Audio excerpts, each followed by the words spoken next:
ने वह महावाक्य सिद्ध कर दिया, सर्वम विष्णु वयम जगत। यावद वत्सकपवास्पवयुर्यावद करांग्र्यादिकं यावद यष्टि विषाद वेणु विलशद यावद विभूषांबरं यावद शीलगुणाविधाकृतिवयो यावद विभूषांबरं सर्वं विष्णुमयं गिरोङ्गवदजः सर्वस्वरूपबभौ। वेश्य बने, बल्कि उन्होंने जो वस्त्र पहन रखे थे वह भी प्रभु बन गए। जिसका जैसा स्वरूप, जिसका जैसा स्वभाव, ऐसे नहीं कि स्वरूप के लिए ही गोप बने, उस गोप का जैसा स्वरूप, ग्वाले की जैसी प्रकृति, वह भी प्रभु बन गए। हाथ की जो रेखाएं हैं जिस गोप की जैसी, वह रेखा ही प्रभु बन गए। सुखदेव जी कहते हैं, परीक्षित मानो आज प्रभु ने उस महावाक्य सर्वम विष्णुमयम जगत को पूर्ण चरितार्थ कर दिया।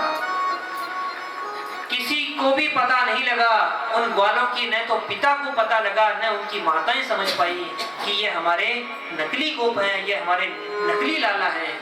कोई नहीं समझ पाया। प्रभु ने लीला कोई एक दिन एक घंटे के लिए नहीं करी, अपितु 1 वर्ष तक ये लीला करी। 1 वर्ष में किसी को पता नहीं लगा कि यह सब कृष्ण भगवान के स्वरूप में ही विचरण कर रहे हैं।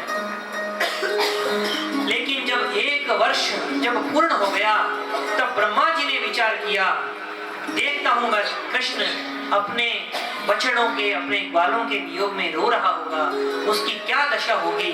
उस दशा को देखने के लिए ब्रह्मा जी आज गोकुल आ गए, आज ब्रज प्रदेश में आ गए। लेकिन जब देखा यहाँ तो वही गोप और वही बछड़े भी, क्या चमत्कार है। भगे भगे पुनः ब्रह्मलोक गए।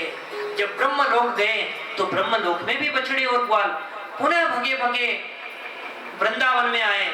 देखा तो यही गोपबाल सत्याहा के कतरे नेत्यम नेष्टम केंतुम कथा चल। मति विभ्रम हो गया, भगने लगे, कभी इधर जा रहे हैं, कभी उधर जा रहे हैं। जब बार बार चक्कर काटने लगे, तब कहीं जाकर उन्हें विश्वास हो गया कि अरे यह तो कोई और नहीं, साक्षात भगवान ही है जिन्होंने इतना बड़ा कार्य किया है। अरे मैं तो सोचता था कि मेरे अलावा कोई दूसरा विधाता नहीं है जो संसार की सृष्टि कर सके, पर मेरी जैसी दूसरी सृष्टि जिसने करी है वह तो साक्षात प्रभु ही है। उनसे क्षमा मांगनी चाहिए। और अपने गोप ग्वालों को लेकर चल पड़े वृंदावन की ओर। लेकिन प्रभु भी वहां से अंतर्ध्यान हो गए, अंतर्ध्यान हुए, पुनः गए।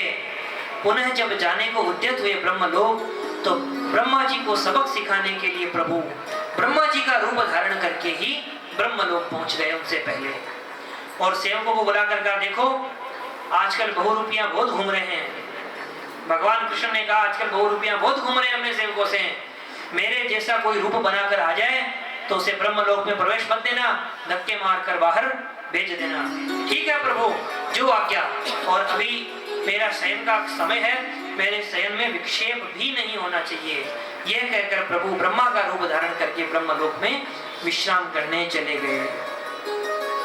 इधर बेचारे घबराते डरते सकुचाते ब्रह्मा जी दाढ़ी पर हाथ फेरते गए, और जैसे ही प्रवेश करने लगे रोक दिया उनके द्वारपालों ने। अरे बुड्ढे बाबा कहाँ जा रहे हो? ब्रह्मा जी को आश्चर्य हुआ, मेरे सेवक जो सदैव मेरे पर दृष्टि भी नहीं करते थे, आज मुझे इस तरीके से बात कर रहे हैं। कहते शर्म नहीं आती अपने मालिक से ऐसे बात करते हुए? सेवकों ने कहा, आजकल बहुत बहरूपिया घूम रहे हैं, तेरे जैसे बहरूपिया बहुत देखे हैं। वो तो अच्छा रहा, हमारे स्वामी जी ने हमें समझा दिया, चलो भगो यहाँ से। ब्रह्मा जी ने कहा, अरे भांग पी के आए हो क्या? अपने मालिक को भी नहीं पहचान रहे? सेवकों ने कहा, हमारे मालिक तो कभी के आ गए और उन्होंने हमें सावधान भी किया था, आजकल बहुरूपिया बहुत घूम रहे हैं, मेरी जैसी कोई शक्ल बना के आ जाए तो धक्के मार कर बाहर भगा देना। अब बेचारे ब्रह्मा जी तो बड़े ही चिंतित हुए, आंखें बंद करके ध्यान किया, और ध्यान करके प्रभु उनके ध्यान में आ गए और कहने लगे, कहे ब्रह्मा जी हमारी कैसी रही? मार दिया ना नले पे दहला। ब्रह्मा जी ने आंख खोली और कहा सेवकों से, देखो जो अंदर बैठे हैं वही असली हैं, हम तो नकली हैं। सेवकों सेवकों ने कहा तो पहले कहते ना ये बात है, क्या काम है कि उन प्रभु से हमें मिलना है, हमें दर्शन करा दीजिए। सेवकों ने कहा अब आई ना सही बात पे, अभी दर्शन कराते, अगर आज्ञा मिलेगी तो दर्शन अवश्य मिलेगा। सेवकों ने आज्ञा मांगी, कहा प्रभु आपके जैसी शक्ल वाला बिल्कुल डुप्लीकेट है जो दर पर खड़ा है और दर्शन की अनुमति मांग रहा है। प्रभु कहने जाओ बुला कर लिया।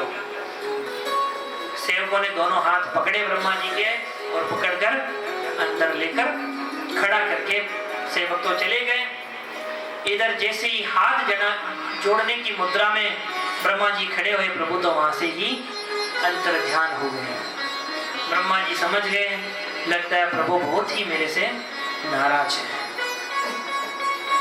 अब सोचे क्या करना चाहिए, तो अपने गोप ग्वालों को लेकर प्रभु वृंदावन की ओर चल दिए। जैसे ही भगवान ने देखा कि असली ब्रजवासी आ रहे हैं, असली बछड़े आ रहे हैं, तो प्रभु ने अपने जो नकली रूपों में जो प्रभु विभक्त थे उनको अंतर ध्यान कर दिया। 40 श्लोकों में ब्रह्मा जी ने बड़ी ही सुंदर स्तुति प्रभु की करी। ब्रह्मा जी कहते हैं नौमीट्यते प्रवपुषे तडिदंबराय गुंजावतं सपरिविच्छद सन्मुखाय वन्यस्रजे कवलवेत्र विषाद वेणु लक्ष्मश्रिये मृदुपदे पशुपांगजाय। हे प्रभु, हे नौमी, मैं आपको नमस्कार करता हूँ। आपके स्वरूप पर पीतांबर ऐसे दमक रहा है मानो नीले नीले आकाश में बिजली चमकती है। प्रभु, मैं तो यह कहता हूँ जो भक्ति से वंचित है, केवल कोरे ज्ञान में श्रम करते हैं, उनकी भक्ति तो वैसे ही निष्फल है जैसे धान को कूट कूट कर बार बार फिर भूसी निकालने का प्रयास करें। वैसे ही केवल ज्ञान में जो श्रम करते हैं उनका श्रम तो केवल व्यर्थ है। ब्रह्मा जी कहते हैं प्रभु, आपका जो जन्म होता है वह स्वेच्छा से होता है और हमारा जो जन्म होता है वह कर्म बंधन में पड़ने के कारण होता है। यही तो बात मां कौशल्या कहती है, निज इच्छा निर्मित तनु माया गुण गोपाल। हमें तो जन्म लेना ही पड़ेगा, हमारे कर्म ऐसे हैं। अगर पाप कर्म है तो भी लेना पड़ेगा, पुण्य कर्म है तो पुण्य भोगने के लिए भी जन्म लेना पड़ेगा, पर आपका जो जन्म होता है वह स्वेच्छा से होता है। लेकिन ब्रह्मा जी ने 3 सूत्र बड़े ही सुंदर दिए हैं अपनी स्तुति में। अगर इन 3 सूत्रों का जो ढंग से पालन कर ले, समझ ले, तो संसार में व्यक्ति जीवित ही परम पद का अधिकारी बन सकता है। वह 3 सूत्र क्या है, केवल 5 मिनट श्रवण करेंगे ब्रह्मा जी की स्तुति का। वैसे तो 40 श्लोकों में बड़ी भारी स्तुति करी है, पर हम केवल 3 बातों को समझकर आगे बढ़ेंगे। तत्तेनुगम्बां सुसमीक्ष्यमाणो भुञ्जान एवात्मकृतं विपाकम् हृद्वाग्वपुरभिरविदधन् नमस्ते जीवेतयो मुक्तिपदे सदाय तत्तेनुकंपां सुसमीक्ष्यमाणो। भगवान हर पल हमारे ऊपर जो भी सुख दुखादि द्वंद्व आ रहे हैं उन सब में प्रभु की कृपा का ही दर्शन करो। सुशिक्षमाण है, इक्षमाण माने देखना, समीक्षमाण मतलब अच्छी तरह देखना, और सुसमीक्षमाण है माने बड़ी प्रकार से हर परिस्थिति में देखना। लेकिन हमारा स्वभाव कैसा है, अगर हमें हमारे जीवन में कोई भी सफलता प्राप्त होती है तो हम यही कहते हैं, अरे हमने बहुत प्रयास किया, रात भर नहीं सोए, दिन भर मेहनत करी, तब जाके हमने इतना सब कुछ हासिल किया। और जब जीवन में सफलता नहीं मिले तो कहते हैं जैसी ठाकुर जी की इच्छा। लगता है ठाकुर जी हम पर क्रोधित हैं, उनकी इच्छा नहीं थी तब काम नहीं बन पाया। अगर अच्छा बनता है तो हमारी मेहनत से, और जब नहीं बन पाता तो कह देते हैं ठाकुर जी की इच्छा। तो यही बात कहते हैं ब्रह्मा जी, सुशिक्षमाण है। अगर अच्छा भी हो चाहे बुरा भी हो, जो भी हमारी परिस्थिति बने, क्योंकि अस्माद भुंजागम विपाकम, क्योंकि हमारे जीवन में सुख दुख जो भी द्वंद्व आ रहे हैं वो हमारे बोए हुए बीज का ही परिणाम है। अच्छे कार्य करेंगे तो वही पुण्य के रूप में परिलक्षित होगा, और अगर बुरे कार्य करेंगे तो वही पाप के रूप में परिलक्षित होगा। जब पापम कृते पुण्यम क्षयति सुखम देते पापम क्षीयति, एक सूत्र दिया, दुखे सति पापम क्षीयते और सुखे क्षति पुण्यम क्षीयते। अगर यह बात हमारी समझ में आ जाए तो हमें कभी भी दुख की अनुभूति नहीं होगी कि दुख देकर पाप समाप्त हो जाते हैं और सुख देकर पुण्य समाप्त हो जाते हैं। जब जीवन में दुख का क्षण आए तो समझ लीजिए हमारे पाप दूर हो रहे हैं, पाप कट रहे हैं। और जब पुण्य का समय आता है, सुख का समय आता है, तो जय जयकार बुलाकर हमारे पुण्य समाप्त हो जाते हैं। ऐसी अवस्था मानो कि हमारे पास में 1 करोड़ रुपए हैं और हमने बैंक में जमा करा दिए। अब जब तक रुपए जमा हैं तब निकालते जाओ और खूब आनंद लेते जाओ। इसी तरह पुण्य की पूंजी भी जय जयकार कराकर समाप्त हो जाती है।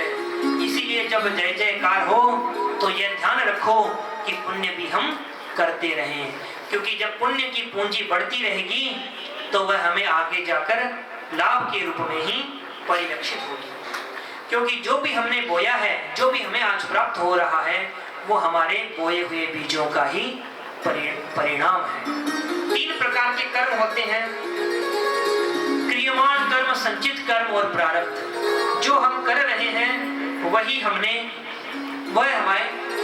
जो हमें हो रहा है वह क्रियमाण कर्म, और जो हो चुका है वह संचित कर्म, और जिसका हम फल भोग रहे हैं वही प्रारब्ध कर्म। मानो व्यक्ति अपने आप का स्वयं ही निर्माता है। कर्म किया मानो बीज बो दिया, शनि शनि बड़ा बनेगा तो उसे संचित समझो, और वही फल रूप में हमें खाने के काम आ रहा है वही प्रारब्ध समझो। अब अगर हमने जो बीज बोया है हमें वही तो प्राप्त होगा। अगर हमने गेहूं बोया है तो हमें गेहूं के रूप में ही प्राप्त होगा, चावल के रूप में थोड़ी प्राप्त होगा। हमें क्या फसल चाहिए इसका विचार तो हमें बोते समय करना चाहिए।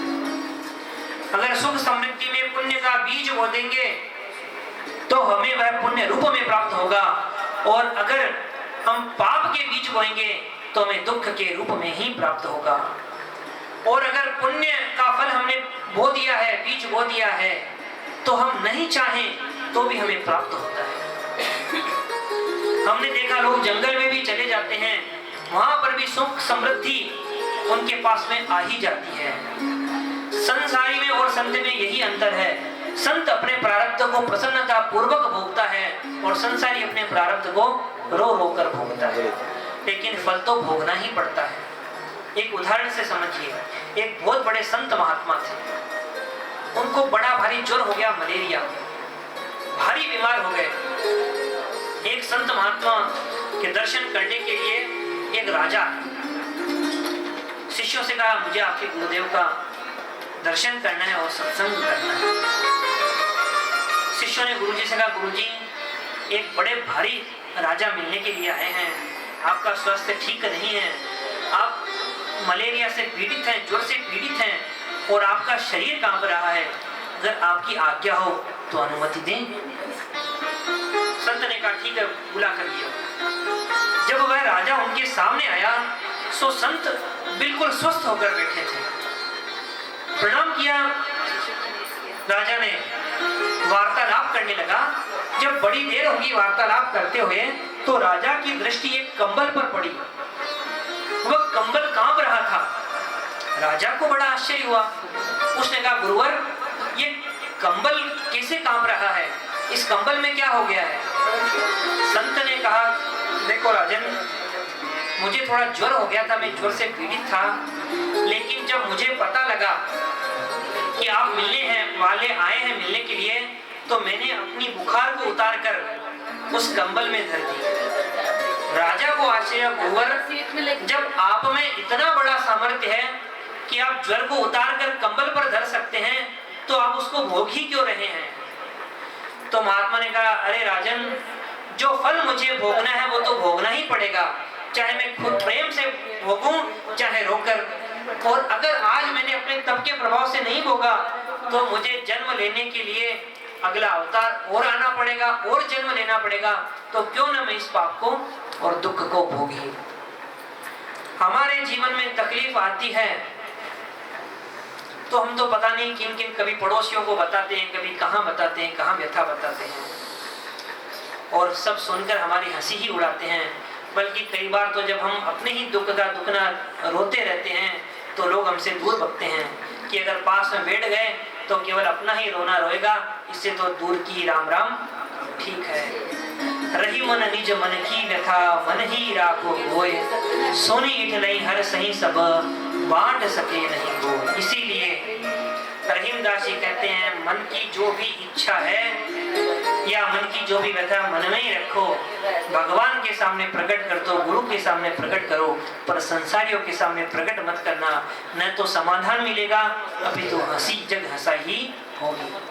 तीसरी बात, मनसा वाचा कर्मणा सदैव प्रभु के चरणों में ही समर्पित हो जाओ।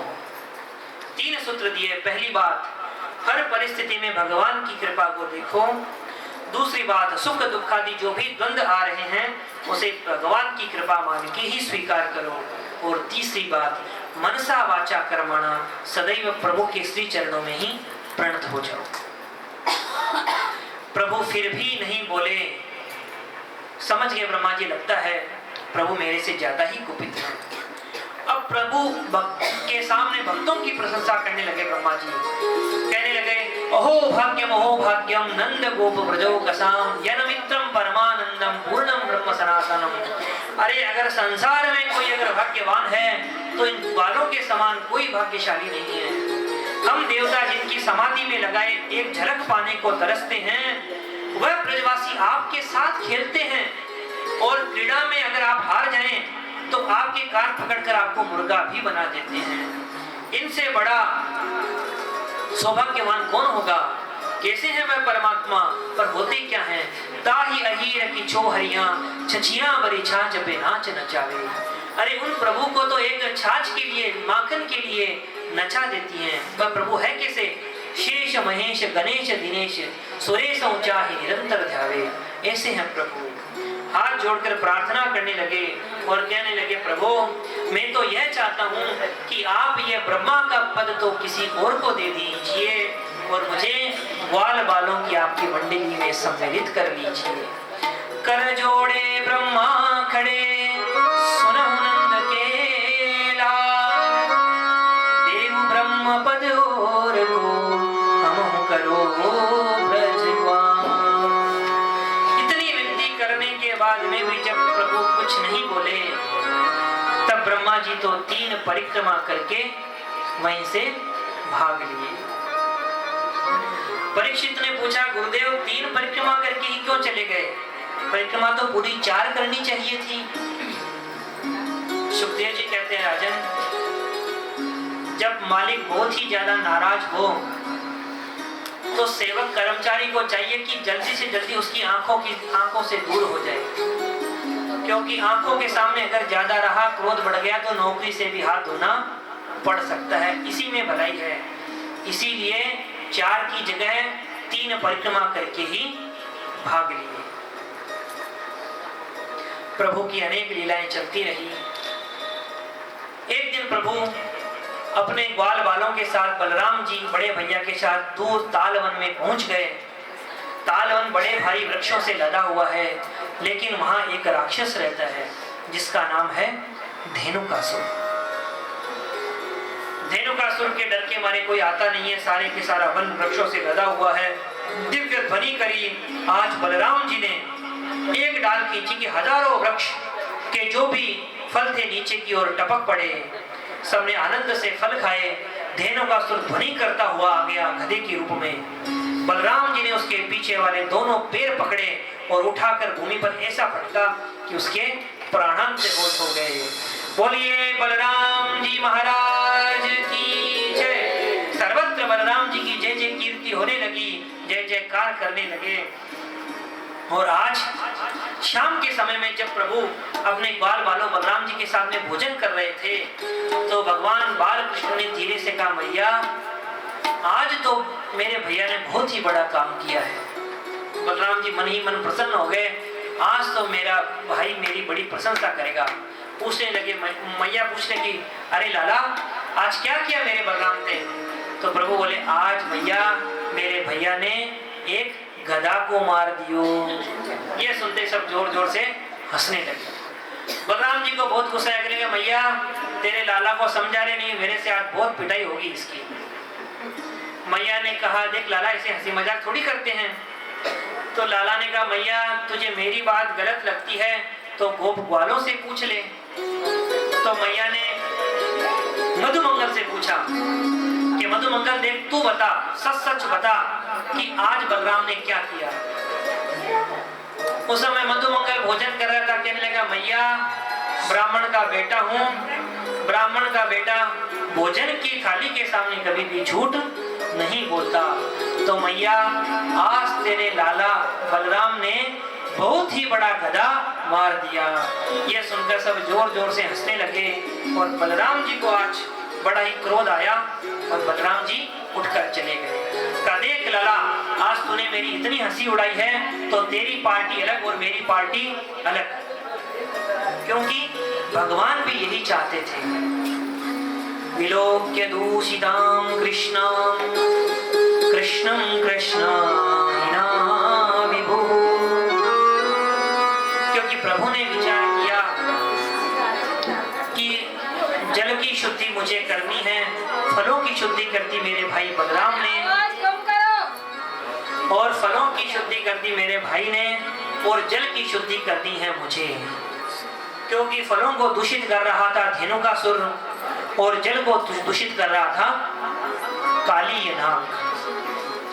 यमुना के जल में जो काली नाग रहता था उसने इतने जल को विषाक्त कर दिया कि सारे के सारे जीव जंतु प्रताड़ित रहते थे। और आज बलराम जी इतने क्रोधित हुए कि आज उनके साथ ही नहीं गए। क्यों नहीं गए? क्योंकि भगवान ने जानबूझकर ये नाटक किया बलराम जी को नाराज करने का। क्योंकि प्रभु को पता है बलराम जी शेषावतार हैं, और अगर मैंने काली नाग को मारा तो अपनी जाति का समझकर कहीं बलराम जी उसका पक्ष न ले ले, मुझे मारने न देवे, इसीलिए आज अकेले ही प्रभु चल पड़े। जहां पर जिस कालिंदी पर काली नाग रहता है उसके किनारे चल पड़े। विना रामेण गह कृष्णं ज्ञात्वा चारयितुं निकटम्। बिना बलराम जी के आज प्रभु चल पड़े। भागवत में तो केवल यही प्रसंग आता है कि सारी की सारी गायों ने और बछड़ों ने यमुना का विषाक्त जल पी लिया, और विषाक्त जल पीने के कारण सब गायें मूर्छित हो गईं, मर गईं। तब प्रभु ने काली नाग को मार भगाने का निश्चय लिया। पर पुराणांतर प्रसंग यह भी आता है कि प्रभु ने कंदुक क्रीड़ा का आश्रय लिया। श्रीदामा की गेंद भगवान ने इतने जोर से मारी कि श्रीदामा की पीठ पर थप्पा खाकर कालिंदी में गिर गई, जहाँ पर काली नाग रहता है। सभी के सब श्रीदामा को चिढ़ाने लगे। तब श्रीदामा ने भगवान कृष्ण का पीतांबर पकड़ लिया और कहने लगा, देख कृष्ण तूने मेरी गेंद को इस काली हृदय में पटका है, तू ही लेकर आ। प्रभु ने कहा, ठीक है मैं तुझे वचन देता हूँ कि मैं तेरी गेंद लेकर आऊंगा। और प्रभु तो कदम्ब की डाल पर चढ़ गए। जैसे ही प्रभु कदम्ब की डाल पर चढ़ गए, सारे गोपवाल मना करने लगे, अरे लाला, अरे कन्हैया नीचे आ जा, इस काली हृदय में मत कूद जाना, क्योंकि आज तक जो भी इस हृदय में कूदा है वह जीवित लौटकर नहीं आया। श्रीदामा भी कहने लगा, अरे कन्हैया मैं तो मजाक कर रहा था, मैं तो परिहास कर रहा था, तू तो नीचे आ जा। पर प्रभु ने कहा, नहीं श्रीदामा, जब तक तेरी गेंद लेकर नहीं आऊंगा तब तक मैं पुनः नहीं लौटूंगा। और प्रभु ने छलांग लगा दी और प्रभु काली हृदय में गिर गए। जैसे ही प्रभु ने छलांग लगाई, माँ यशोदा के हृदय में तो एक कंपन ध्वनि हुई, घबरा गई, अपशकुन होने लगे और कहने लगे, अरे बलराम आज तो साथ में नहीं गया और मुझे बहुत ही डर लग रहा है, अपशकुन हो रहे हैं। यह बात कर ही रही थी तभी ग्वाल बाल आए और कहने लगे, मैया तेरो लालो तो काली हृद में गिर गयो। इतना सुनते ही माँ तो नीचे गिर पड़ी और चीख पुकार करती हुई नंद बाबा, यशोदा, गोप ग्वाल, सारी गोपियां काली हृद की तरफ दौड़ने लगी। आबाल वृद्ध वनितः सर्वेंग पशुवृत्तयः निर्जग मुर गोकुलादीना कृष्ण दर्शन लालसा। भगवान कृष्ण के दर्शन करने के लिए सभी के सभी काली हृद की तरफ दौड़ने लगे, पहुंच गई, चीख पुकार करने लगी। और इधर प्रभु ने जब काली हृद में प्रवेश किया तो सारी की सारी नागपत्नियां प्रभु के उस रूप को देखने लगी। अरे ये इतना सुकोमल सुंदर बालक कौन है? ये यहाँ आ कैसे गया?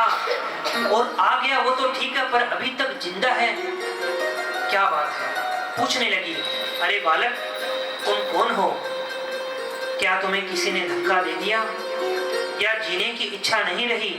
तुम इस काली हृद में कैसे आ गए? आ गए वो ठीक है, तुम्हारा सौभाग्य है कि हमारे पतिदेव इस समय सो रहे हैं। अगर वो जगे होते तो तुम जीवित नहीं बचते। जाओ जल्दी चले जाओ। भगवान कहते हैं, देखो मैं अपने मित्र की गेंद लेने आया हूँ, गेंद मिलेगी सोई चले जाएंगे। अब चाहे तेरे पति जगे चाहे तेरे पिता जगे, हम तो बिना गेंद लेने जाने वाले हैं नहीं। समझाने लगी नागपत्नियां। प्रभु ने कहा, जा जा अपने पति को जगा दे, हम किसी से नहीं डरते। जब प्रभु ने इतनी जोर से आवाज करी, सहसा ही काली नाग की नींद खुल गई। और जब उसने प्रभु को देखा तो इतनी जोर से गर्जना करी कि मानो काली हृद में तो ज्वार भाटा सा ही आ गया। यशोदा मैया, गोप ग्वाल तो और जग गए और डर गए। उन्हें समझ में आ गई कि लगता है काली नाग अब जग गया है। जैसे ही 101 फण है काली नाग के, आगे बढ़ाया अपने शरीर को और झट से जाके प्रभु के श्री अंग से लपट गया। जैसे ये रूप देखा सारे के सारे गोप ग्वाल चित्कार करने लगे। सांप का एक नाम है भोगी और यह है भोगिंद्र सर्प, और प्रभु है योगेंद्र, योग योगेश्वर। भोगी की पकड़ से कोई योगी ही बच सकता है। प्रभु ने सोचा मेरी मैया, मेरे मित्र ज्यादा न डर जाएं, तो प्रभु ने अपना शरीर बढ़ाना प्रारंभ कर दिया। और जब प्रभु ने शरीर बढ़ाया तो जैसे ही काली नाग के शरीर में शिथिलता आई, प्रभु दूर छटक कर उसके फण के ऊपर जाकर बैठ गए। और जिस फण से प्रभु को मारने का प्रयास करता है काली नाग, उसी फण पर जाकर कूद पड़ते हैं और श्री चरणों की ऐसी ठोकर मारते हैं कि विषैला दांत टूटकर गिर जाता है, रक्त वमन करने लगता है। भगवान ने दिव्य नृत्य ऐसा प्रारंभ किया कि स्वर्ग के सारे देवता उस नृत्य को देखने के लिए आ गए। देवता कहने लगे, वाह, ऐसा नटवर तो न कभी हुआ है न कभी होगा। अरे बड़े बड़े नटवर है भगवान शंकर जो भूमि पर नृत्य करते हैं, पर इस नटवर को तो कभी नहीं देखा जो सांप की फनाली पर नृत्य कर रहा है। सारे के सारे वेद्य आंतुंदुबियां बजने लगी, अप्सराएं नृत्य करने लगी और सारे के देवता प्रकट होकर पुष्प वृष्टि करने लगे और प्रभु के इस नृत्य का दर्शन करने लगे। तांडव गति मुंडन पर नाचत वनमाली, तांडव गति मुंडन पर नाचत वनमाली। बम बम बम बम बम बम बम पग पटकत बम बम बम फगन ऊपर, बम बम बम पग पटकत बम बम बम फगन ऊपर। बिम बिम बिम विरति करत नाग बधुआली, तांडव गति मुंडन पर नाचत वनमाली, तांडव गति मुंडन पर नाचत वनमाली।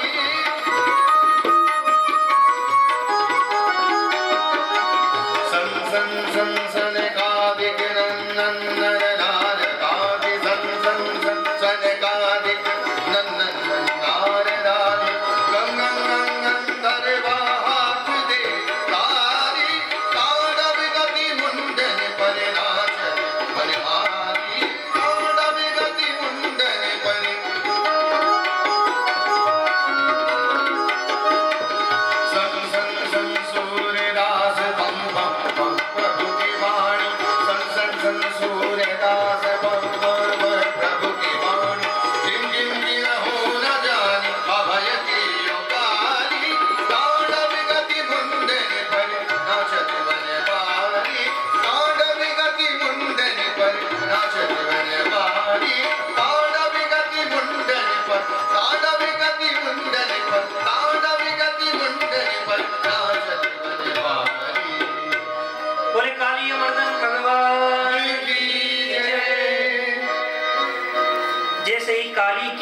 गया रक्त, हृदय हो गया अनुरक्त और प्रभु चरणों में हो गया अर्पित।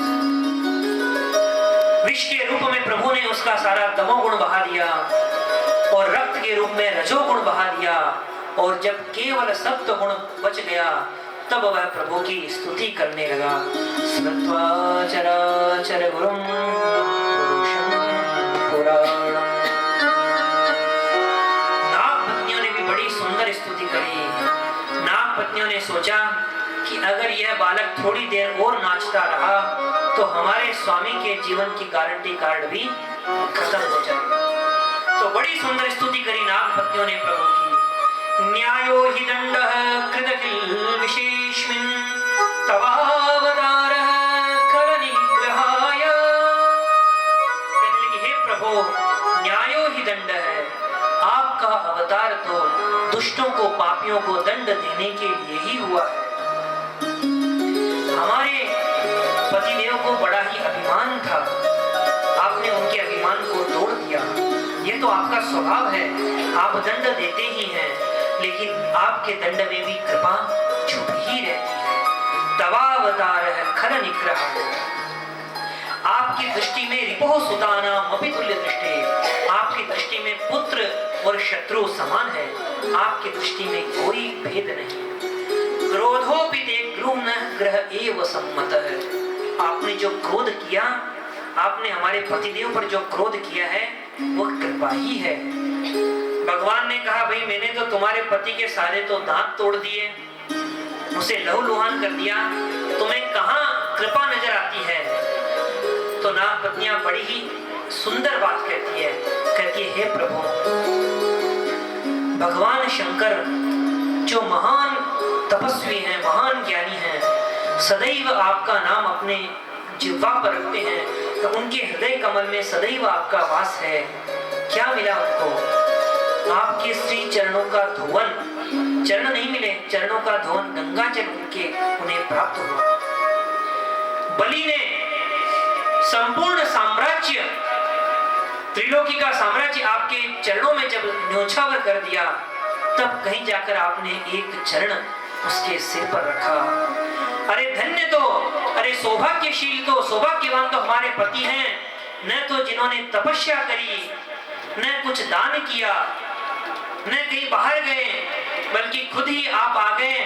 आपने खुद ही आप इस काली हृद में गिरे और आपने एक नहीं बल्कि दोनों चरणी हमारे पतिदेव के माथे पर रख दिए। इससे बड़े सौभाग्यशाली और कौन होगा? भगवान बड़े प्रसन्न हो गए, कहने लगे नागपत्नियों से, मांगो क्या चाहते हो? तो नागपत्नियां कहती है, न नाग पृष्ठम न च सार्वभौमम न पारमेष्ठ्यम न रसाधिपत्यम। प्रभु, न तो स्वर्ग चाहिए न मोक्ष चाहिए, कोई कामना नहीं। वांछन्ति यत् पाद रजः प्रपन्नः। आपके चरणों की धूल चाहिए।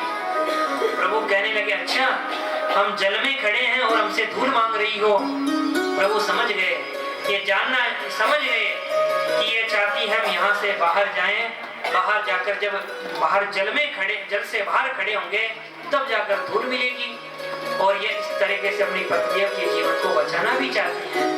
प्रभु उनके मनोगत भावों को समझ गए और रक्त रंजित लहूलुहान हुए उस कालीय के। प्रभु जैसे ही नीचे उतरने को उद्यत हुए, तुरंत कालीय नाग को पुरस्कार करते हुए फिर तन गया। भगवान कहने लगे, देखो देवियों, तुम कह रही हो तुम्हारे पति को क्षमादान करें, देखो ये तो फिर तनकर खड़े हो गए। नागपत्नियों का क्षमा मांगो प्रभु से। अब सर्प ने बोलना काली नाग ने प्रारंभ किया। कल भी मैंने बताया था, भगवान को बहस करने वाले 3 व्यक्ति हुए। बलि की चर्चा कल सुनी, बाली की चर्चा रामायण में सुप्रसिद्ध है, और यह है काली। इसने कहा, मैं आपकी किस बात से माफी मांगू? अरे माफी तो उससे मंगवाई जाती है जिसने कुछ गलती करी हो। मैंने क्या गलत किया? मैंने तो कुछ गलत नहीं किया। अरे क्षमा मांगना कोई आवश्यक है क्या? जबरदस्ती क्षमा तो उससे मंगवाई जाती है जिसने कुछ गलत किया हो। मैंने कुछ भी गलत नहीं किया। अब प्रभु ने कहा, अरे काली, तूने कुछ भी गलत नहीं किया। अरे तूने अपने जहर का वमन करते करते यमुना रथ को इतना विषाक्त बना दिया कि पत्तुन दया बरिता खगा, अगर कोई पक्षी भी ऊपर से उड़ जाए तो वह गिर के मर जाता है, गाय अगर इस जल का पान कर ले तो वह भी मर जाती है, और तुम कह रहे हो कि तुमने कुछ भी गलत नहीं किया। अब कालीनाग कहता प्रभु हमें भी एक मौका दीजिए सफाई का, कहिए। कालीनाग ने कहा ये बात बताइए संसार को किसने बनाया? भगवान ने कहा मैंने बनाया है। तो ये बताइए सर्पों को किसने बनाया? भगवान ने कहा हमने ही सर्पों को बनाया है, सृष्टि को बनाने वाले भी हमें। तो ये बताइए सर्पों को आपने बनाया तो सर्पों के अंदर जो जहर था वो किसने भरा? का वो भी जन्मजात जहर भी हमने ही भरा है। तो ये बताइए कि सर्पों को क्रोधी स्वभाव किसने दिया? प्रभु ने कहा क्रोधी स्वभाव भी हमने ही दिया है। कालीनाग हो गया फैसला, तेरा तुझको अर्पण क्या लागे मेरा। जब सब कुछ आपने ही दिया है, जब आपने ही हमें जहर भर दिया, आपने हमें क्रोधी बना दिया, हमारी यह अवस्था तो आपने कर दी कि जो भी हमें देखता है मार के ही फेंकता है, जिंदा तो हमें छोड़ता नहीं। तो जो हमने दिया वही हमने आपको दे दिया। प्रभु उसकी बात सुनकर बड़ी प्रसन्न हो गए, क्योंकि प्रभु जैसा भाव रखते वैसा ही उत्तर देते हैं। रामायण में भी जब प्रभु ने बाली के ऊपर बाण प्रहार किया तो बाली भी कहने लगा मैं बेरी सुग्रीव प्यारा कारण कवन नाथ नहीं मारा। मैं तो बेरी हो गया और सुग्रीव आपको प्रिय हो गया, आपके लिए तो सब एक हैं, शत्रु और मित्र एक हैं, फिर आपने ऐसा क्यों किया मेरे साथ? प्रभु कहने लगे अनुज बधु सुत भगिनी नारी सुन सुन कन्या सम ए चारी इन्हीं कुदृष्टि विलोकई सोई ताय बदे कछु पापन होई मूढ़ दोई अतिशय अभिमाना नारी सिखावन करसी न काना।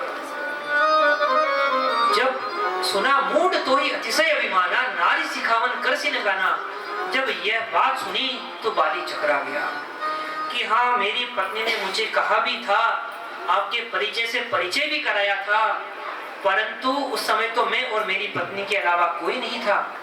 ये कान लगाए कब सुन रहे थे? समझ गया बाली ये वही हैं जो बिना कान के भी सुन सकते हैं, सुने ही बिनु काना, बिना कान के भी सुन सकते हैं, प्रभु हैं ये। तो कहने लगे प्रभु आपने मुझे पापी बताया है, अझू में पात की अंतगाल गति तोरी, अगर आप प्रभु हैं तो मैं पापी नहीं हो सकता, और मैं अगर पापी हूं तो आप परमात्मा हो नहीं सकते। क्योंकि अगर मैं पापी होता तो जिन ब्रह्मादिक ऋषि मुनियों के, वेदादिक ऋषि मुनियों के वृद्धावस्था में भी जाकर एक झलक नहीं मिलती, उनके दर्शन नहीं होते, आपके दर्शनों की झलक नहीं मिलती, वह प्रभु आज मेरी आंखों के सामने खड़े हैं। जन्म जन्म मुनि जतन कराही अंत राम कहीं आवत नाही। वह प्रभु अगर मेरी आंखों के सामने है मरने के समय, इसका मतलब मैं पापी हूं नहीं। भाषा बदल गई, व्यवहार बदल गया, तो प्रभु भी कृपा से परिपूर्ण हो गए। कहने लगे अरे बाली अगर तुम चाहते हो तो हम तुम्हें स्वस्थ कर देंगे। यही बात कालीनाग जब अपने तर्क रखते हैं तब प्रभु कहते हैं अरे काली तू कह रहे सारी बात सही है, सृष्टि हमने बनाई, नाग हमने बनाए, उनके अंदर क्रोध हमने भरा, जहर हमने भरा, पर हमने तुम्हें रहने के लिए रमणक द्वीप भी तो दिया है। रमणक द्वीप में रहना चाहिए था, उस द्वीप को छोड़कर यहाँ क्यों आ गया? क्योंकि इस यमुना की जल को क्यों विषाक्त कर दिया? तो कहता है कालीनाग उसके कारण भी आपका वाहन गरुड़ है। गरुड़ रमणक द्वीप आता है, हजारों सांपों को तो मार कर चला जाता है और हजारों सांपों को तो उठाकर ऐसे ही चला जाता है। भगवान कहते चिंता मत करे कालीनाग, अब मेरा यह दूत, मेरा वाहन तेरा कुछ नहीं बिगाड़ेगा, क्योंकि तेरे सिर पर मैंने अपने श्री चरणों की ठोकर मार मार कर अपने चरण चिन्ह अंकित कर दिए हैं।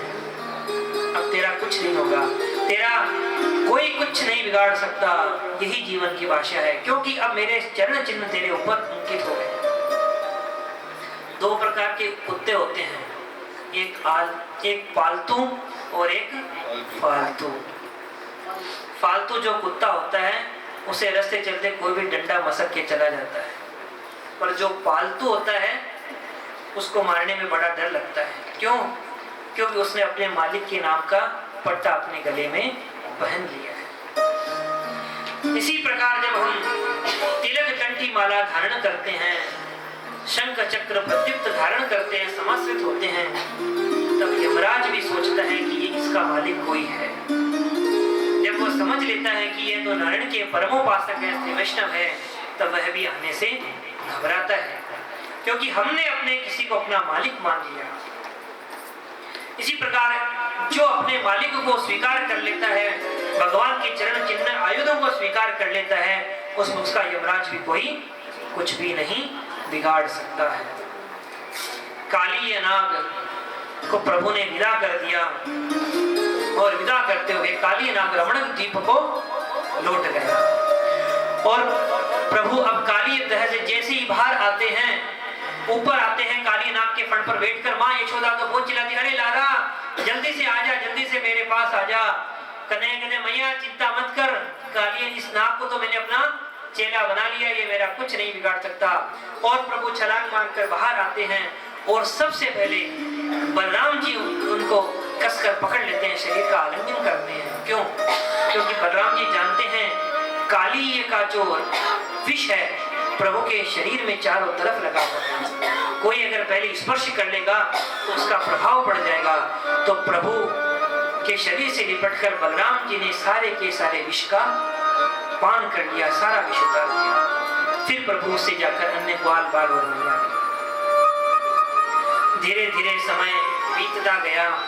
प्रभु ने एक बार कात्यायनी मैया के प्रातः पूजन करती हुई गोपियों के वस्त्रों का हरण किया। चीर हरण करके उन्हें अगले वर्ष होने वाले शरद पूर्णिमा की रात को उनका मनोरथ पूर्ण करने के लिए उनका आवाहन किया। अब आगे कार्तिक कृष्णा अमावस्या। मैया घर में अनेक पकवान बना रही है। प्रभु गए पूछने, मैया आज घर में क्या हो रहा है? मैया कहती है, लाला आज तो घर में जे हो रही है। प्रभु ने पूछा, मैया जे क्या होती है? बाबा से पूछ बेटा, मेरे पास में अभी समय नहीं है। प्रभु भगे भगे अपने बाबा के पास गए और पूछने लगे, बाबा ये जे क्या बला है? नंद बाबा कहते हैं, देख लाला, बारिश का जल का देवता है इंद्र, तो हम प्रतिवर्ष इंद्र की करते हैं पूजा, क्योंकि जब इंद्र जल वर्षा करता है तभी तो सब लाभ प्राप्त होते हैं। कन्हैया बोलते, बाबा क्या लाभ प्राप्त होते हैं? तो बाबा कहते हैं, देख लाला, इंद्र जब वर्षा करता है तब तो खेत खलिहान होता है, हमारी गायें घास चरती है, घास चरकर दूध देती है, फिर हमारे लिए गोरस बनता है, समस्त हमारी पृष्टि लहू लुहान की जगह सुंदर पकवानों को प्रष्टित करती है। चारों तरफ लहलहाती धरती को देखकर ईश्वर भी प्रसन्न होते हैं, प्रकृति भी मुस्कुराती है। ये सारे के सारे कार्य जल के द्वारा हमें प्राप्त होते हैं। भगवान कहते हैं, बाबा एक बात बताओ, मैंने तो ये सुना है कि व्यक्ति जैसा कर्म करता है उसको वैसे ही परिणाम मिलता है। सुखम दुखम वयम क्षेमम, जो जैसा कर्म करता है वैसे ही परिणाम मिलता है। और एक बात बता, अगर आधे ग्वाला तो इंद्र की पूजा करेंगे और आधे ग्वाला नहीं करेंगे तो क्या केवल आधे खेतों में ही जल बरसाएगा इंद्र? नंद बाबा कहते, लाला तो बहस बहुत करता है, तू तेरे मन की बात बता कि तेरे मन में क्या है। तो कहते हैं, गो विप्र अनल पर्वतान। बाबा मैं तो एक बात जानता हूँ कि इस धरती पर गाय माता, विप्र, अनल और पर्वत ये साक्षात देव हैं, और मैं तो सबसे बड़ा देवता अपने गोवर्धन को मानता हूँ। हमें तो इसकी ही पूजा करनी चाहिए, क्योंकि गोवर्धन के तलहटी में हम जाकर विश्राम करते हैं।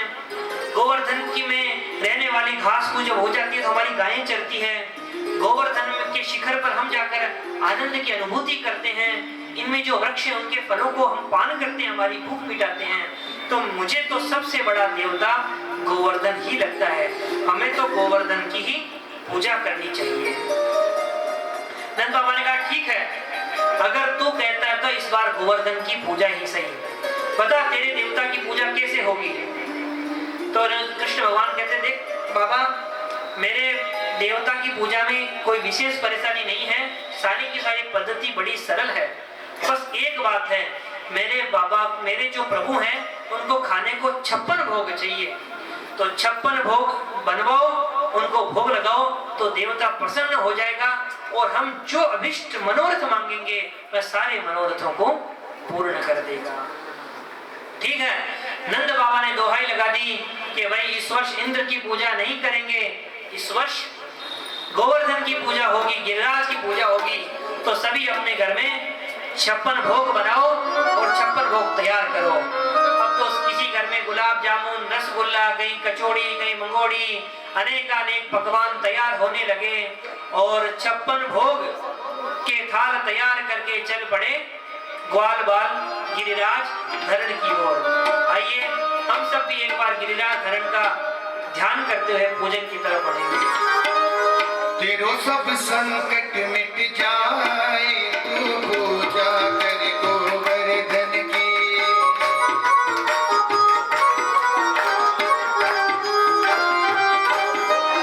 तेरो सब संकट मिट जाए, तू पूजा कर गोवर्धन की। तेरो जन्म जन्म मिट जाए, तू पूजा कर गोवर्धन की। तेरो जन्म